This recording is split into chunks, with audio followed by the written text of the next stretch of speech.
आज की ये कहानी है Colombian drug lord Pablo Escobar के बारे में, जिसने कि अपने समय में कोलंबिया और अमेरिका में काफी हंगामा मचा दिया था। और आज की ये कहानी उन्हीं दिनों के ड्रग वॉर को दिखाती है। कहानी की शुरुआत 1993 में एक फ्लाइट को दिखाते हुए होती है, जिसमें कोलंबिया की फॉर्मल जर्नलिस्ट और टीवी एंकर को US drug enforcement agency DEA के आदमी एक सेफ हाउस पहुंचा रहे हैं और इसका नाम होता है वर्जीनिया। और साथ में बैठा है DEA स्पेशल एजेंट नेमर, जो कि उससे कहता है कि अब तुम सेफ हो, तुम्हें एस्कोबार से डरने की कोई जरूरत नहीं है। इस बात पर वर्जीनिया हंसने लगती है। वो जानती है कि अगर एस्कोबार नहीं मारेगा, उसके कॉम्पिटिशन या कोलंबिया के लोग आज नहीं तो कल उसे जरूर मार देंगे, क्योंकि पाब्लो एस्कोबार अब वो ड्रग ट्रैफिकर नहीं रहा जिससे कि ये पहली बार मिली थी। अब वो एक टेररिस्ट, खूनी और कई देशों की मोस्ट वांटेड लिस्ट में टॉप पर है। वर्जीनिया पैब्लो से पहली मुलाकात को याद करती है जब वो उससे मिली थी, और समय था 1980 का, जब वो उससे पहली बार मिली थी, जहां पर वर्जीनिया और कुछ बड़े जर्नलिस्ट को पाब्लो एस्कोबार के विला में एक ग्रैंड पार्टी के लिए बुलाया गया था। वहां पर देश के कई सारे बड़े बड़े लोग मौजूद थे। पाब्लो की दौलत का अंदाजा इस बात से भी लगाया जा सकता है कि उसके पास खुद की एक जू थी, जहां पर दुनिया भर से जानवर लाए जाते थे। पाब्लो का इतना सारा पैसा और उसका इतना दबदबा देखकर वर्जीनिया उससे काफी इम्प्रेस होती है। पाब्लो उसे अपने शहर के एक स्लम में बने बड़े से कूड़े के ढेर के ऊपर लेकर जाता है, जो कि एक फुटबॉल स्टेडियम जितना बड़ा था। वो बताता है कि मैं यहाँ पर इस जगह को साफ कराकर गरीबों के लिए घर बनवा रहा हूँ, क्योंकि कोलंबिया की सरकार इनकी कोई मदद नहीं करती। वर्जीनिया पाब्लो का इंटरव्यू अपने न्यूज चैनल पर दिखाती है, और इससे पाब्लो को पूरे देश में रॉबिन हुड का दर्जा मिल जाता है। अब एक रात को पाब्लो और वर्जीनिया डिनर पर जाते हैं। यहाँ पर वो बताती है कि वो अपने सर्जन पति से डिवोर्स चाहती है, लेकिन वो डिवोर्स पेपर पर साइन नहीं करता, इसलिए उसे कोर्ट के चक्कर लगाने पड़ रहे हैं। और इसलिए पाब्लो के आदमी उसके हस्बैंड को अगले दिन सर्जरी करते हुए ही उठा लेते हैं, और इसलिए वो डर के मारे वर्जीनिया को डिवोर्स दे देता है। और इसके बाद से वर्जीनिया पाब्लो के और भी करीब आ जाती है। वो उससे काफी इम्प्रेस होती है। अब वो पाब्लो के साथ ही घूमने लग जाती है, इसलिए पाब्लो के सभी आदमी उसे पहचान जाते हैं और उसकी रिस्पेक्ट करने लगते हैं। दूसरी तरफ अमेरिका में काफी पाबंद लगाए जाने के बाद भी कोलंबिया से कोकीन आना बंद नहीं हुई। एस्कोबार के आदमी अपने सप्लायर के लिए कोकीन से भरे हुए पूरे प्लेन अमेरिका के हाईवे पर उतारना शुरू कर देते हैं। यूएस गवर्नमेंट इस बढ़ती ड्रग प्रॉब्लम से काफी परेशान हो जाती है, और सितंबर 14, 1986 को अमेरिका के राष्ट्रपति अपनी वाइफ के साथ मिलकर इस ड्रग प्रॉब्लम को खत्म करने का फैसला लेते हैं। यूएस और कोलंबिया के बीच एक समझौता किया जाता है, जिसमें कि कोलंबिया के ड्रग लॉर्ड को अरेस्ट करके अमेरिका लाया जाएगा और उन्हें सजा भी अमेरिका में ही सुनाई जाएगी। और इसकी वजह ये थी कि पाब्लो जैसे ड्रग लॉर्ड से हर जज डरा करता था, और अपने पूरे परिवार की जान बचाने के लिए कोलंबिया का कोई भी जज उन्हें सजा नहीं सुना सकता था। अब उसी रात व्हाइट हाउस में एक मीटिंग होती है, जहां पर कि FBI और DEA के चीफ स्पेशल एजेंट नेमार को कोलंबिया जाकर ड्रग कार्टी को तोड़ने के लिए भर्ती करते हैं। अब पाब्लो और बाकी के ड्रग ट्रैफिकर इस फैसले के बाद काफी डर जाते हैं, क्योंकि वो कोलंबिया के पुलिस और जजेस को मारकर डरा सकते हैं, लेकिन USA के कोर्ट और जेलों में उन्हें बहुत ही लंबी सजा मिलेगी।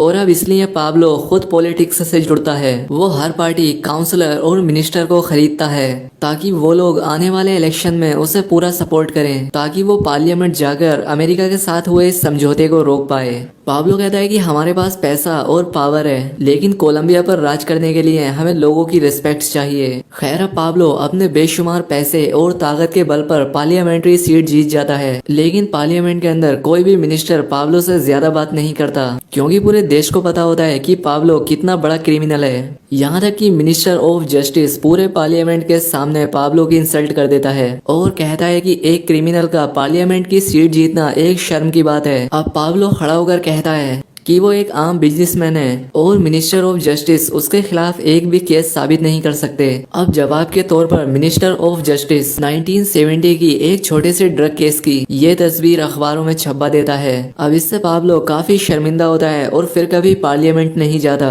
अब पाब्लो एस्कोबार अपनी इस बेइज्जती को बर्दाश्त नहीं कर पाता और कुछ अनएम्प्लॉयड ट्रेंड छोटी उम्र के लड़कों को हायर करता है, जिन्हें की शिकारी या ट्रेंड हिटमैन कहा जाता है। वो उन्हें हायर करता है और दिन दहाड़े उस जस्टिस मिनिस्टर को मरवा देता है। हर न्यूज चैनल और कोलंबिया शौक में आ जाता है, क्योंकि ड्रग कार्टेल ने पहली बार किसी मिनिस्टर को टारगेट किया था। पाब्लो अब रेस्पेक्ट छोड़कर लोगों के डर को अपना हथियार बनाता है। वर्जीनिया, जो कि हमेशा पाब्लो के पैसों और उसकी शोहरत का फायदा लेती थी, वो अब उससे डरने लगती है। अब एजेंट नेमर भी वर्जीनिया से पूछताछ करता है। पाब्लो एस्कोबार अब पनामा भाग जाता है। वो अपनी सरकार से डिमांड करता है कि वो अमेरिका के समझौते को होने से रोके और पाब्लो के पुराने क्राइम्स को भी माफ किया जाए। बदले में पाब्लो कोलंबिया का 12 बिलियन का वर्ल्ड लोन चुकाएगा, लेकिन कोलंबियन गवर्नमेंट उसके इस ऑफर को मना कर देती है और इसलिए जवाब के तौर पर पाब्लो कोलंबियन गवर्नमेंट के खिलाफ जंग छेड़ देता है। पाब्लो हर उस न्यूज़पेपर एडिटर और हर उस चैनल ओनर को मरवा देता है जो उसके खिलाफ कुछ भी लिख रहे थे। वो शिकारियों के साथ साथ आम लोगों को भी गन्स और अधिकार देता है और पुलिस वालों के सर पर इनाम रख देता है। और अब इसलिए बेरोजगार लोग पैसों के लालच में कोलंबिया की सड़कों पर बेगुनाह पुलिस वालों को मारना शुरू कर देते हैं, जिसमें कि 700 से ज्यादा पुलिस वालों की जान चली जाती है। अब पुलिस वाले भी बदला लेने के लिए पाब्लो के मेडलिन शहर के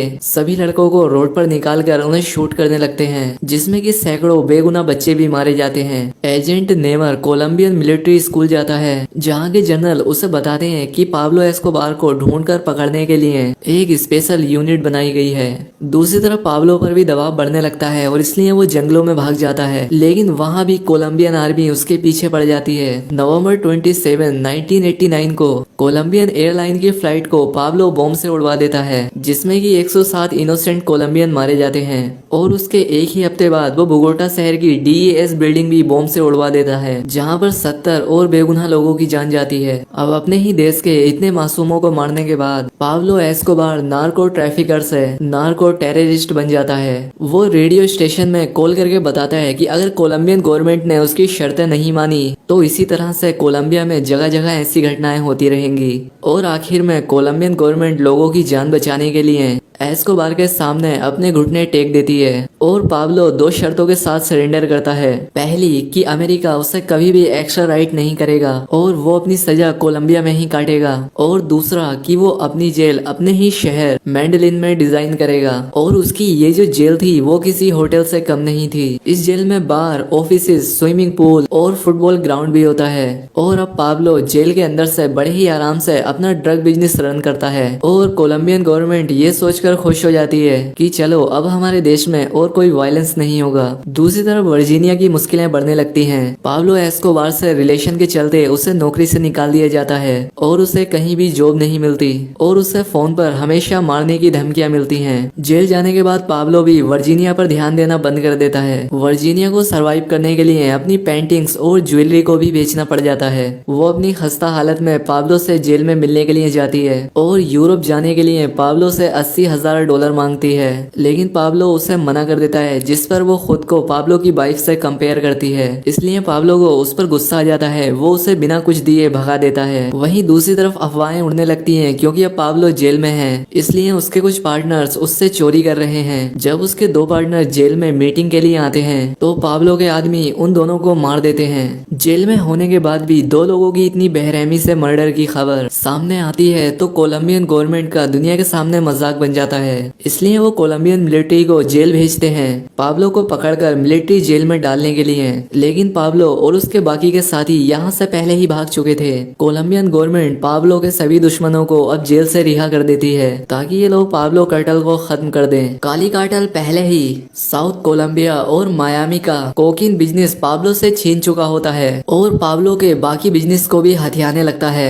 कोलंबिया की पुलिस, इंटेलिजेंस, मिलिट्री, क्रिमिनल्स, यहाँ तक कि आम लोग भी पाब्लो और उसके कार्टल्स मेंबर के दुश्मन बन जाते हैं। पाब्लो से जुड़े हुए हर शख्स को ढूंढ ढूंढ कर मारा जाता है। पाब्लो का लॉयर, अकाउंटेंट, उसका बिजनेस पार्टनर, वो हर आदमी जो कि किसी न किसी तरह से पाब्लो से जुड़ा हुआ था, उनकी बॉडी देश के अलग अलग हिस्सों में मिलने लगती है। वर्जीनिया जब एक ज्वेलरी शॉप में अपने गहने बेचने के लिए जाती है तब उसे मारने के लिए भी वहाँ पर 2 लोग आते हैं, लेकिन उस शॉप की ग्लास बॉल बेहद मजबूत होती है जो कि हथौड़े और बुलेट से भी नहीं टूट पाती और इसीलिए वो बच जाती है।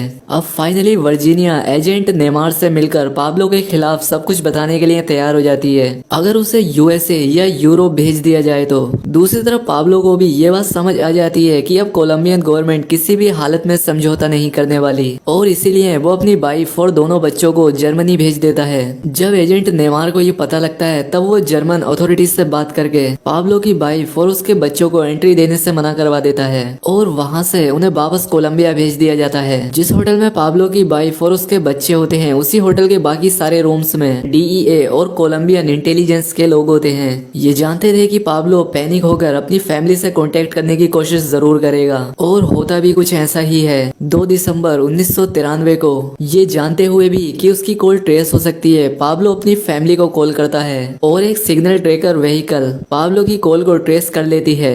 और हैरानी की बात यह होती है कि वो पाब्लो एस्कोबार को एक खिड़की पर बात करते हुए देख भी लेते हैं। वो तुरंत कोलंबियन हेडक्वार्टर्स को कॉल करते हैं और कुछ ही देर में DEA के साथ कोलंबियन मिलिट्री उस जगह को घेर लेती है, और आखिर में पूरी प्लानिंग के साथ कोलंबियन मिलिट्री उस फ्लैट में एंटर करती है। यहाँ पर एस्कोबार के साथ केवल उसका एक ही आदमी होता है, और अब आर्मी के साथ लड़ पाना उनके लिए इम्पॉसिबल था। इसलिए वो खिड़की से कूदकर भागने का ट्राई करते हैं, लेकिन सामने की बिल्डिंग पर बैठा एक स्नाइपर उन दोनों को वहीं पर मार गिराता है। पाब्लो की बॉडी के साथ अब सभी एक ट्रॉफी की तरह अपनी फोटो क्लिक कराते हैं और लॉन्ग लिव कोलंबिया के नारे लगाते हैं। अब आखिर में हमें दिखाया जाता है कि एक एस्टीमेट के हिसाब से पाब्लो एस्कोबार या उसके कार्टेल से कोलंबिया के 4000 लोगों ने अपनी जान गंवा दी थी, जिसमें कि 3 प्रेसिडेंशियल कैंडिडेट, 200 जजेस, 1000 पुलिस वाले, सैकड़ों जर्नलिस्ट, एडिटर और आम नागरिक। दोस्तों, अगर वीडियो आपने आखिर तक देख ली है तो आपका बेहद शुक्रिया। तो वीडियो को लाइक और चैनल को सब्सक्राइब भी जरूर कर दें, और कमेंट करके बताएं कि आपको ये वीडियो कैसी लगी। तो आज के लिए बस इतना ही, मिलते हैं हमारी नेक्स्ट